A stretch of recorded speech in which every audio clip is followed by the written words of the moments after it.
Hotel style சால்னா எப்படி செய்யுதுன்னு சொல்லிட்டு பார்த்துலாங்களா? இப்போ குக்கர் வச்சுக்கலாம். குக்கர் நல்லா சூடானதும் கொஞ்சமாக எண்ணெய் ஊற்றிக்கிறேன்.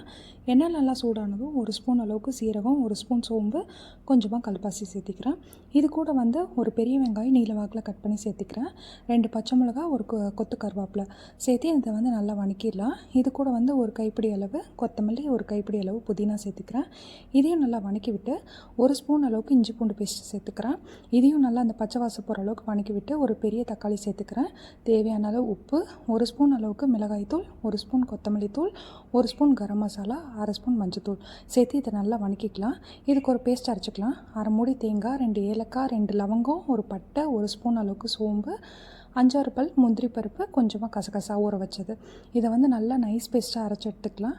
இப்போ இந்த தக்காளி வணங்கிடுச்சு. இது கூட இந்த பேஸ்ட்டை ஆட் பண்ணி கொஞ்சமாக தண்ணி ஊற்றி மிக்ஸ் பண்ணி பார்க்குறேன். ஏன்னா அந்த முந்திரி பருப்புலாம் போட்டிருக்கனால குழம்பு ரொம்ப திக்னஸாக வரும். அதனால் நான் கொஞ்சம் தண்ணி சேர்த்தி நல்லா கலந்து விட்டு உப்பு செக் பண்ணி பார்த்துட்டு மூடி போட்டு விசில் வச்சிடறேன். இது 3 விசில் விட்டிங்கன்னா போதும். அப்போ தான் அந்த திக்னஸ் நல்லா வரும். இப்போ விசில் அடங்கினதுக்கப்புறம் ஓப்பன் பண்ணி பாருங்கள். எவ்வளோ க்ரீமியாக சூப்பராக எண்ணெய் பிரிஞ்சு வந்திருக்குன்னு சொல்லிட்டு. அவ்வளோதான், சிம்பிள் அண்ட் ஈஸியான சால்னா ரெடி.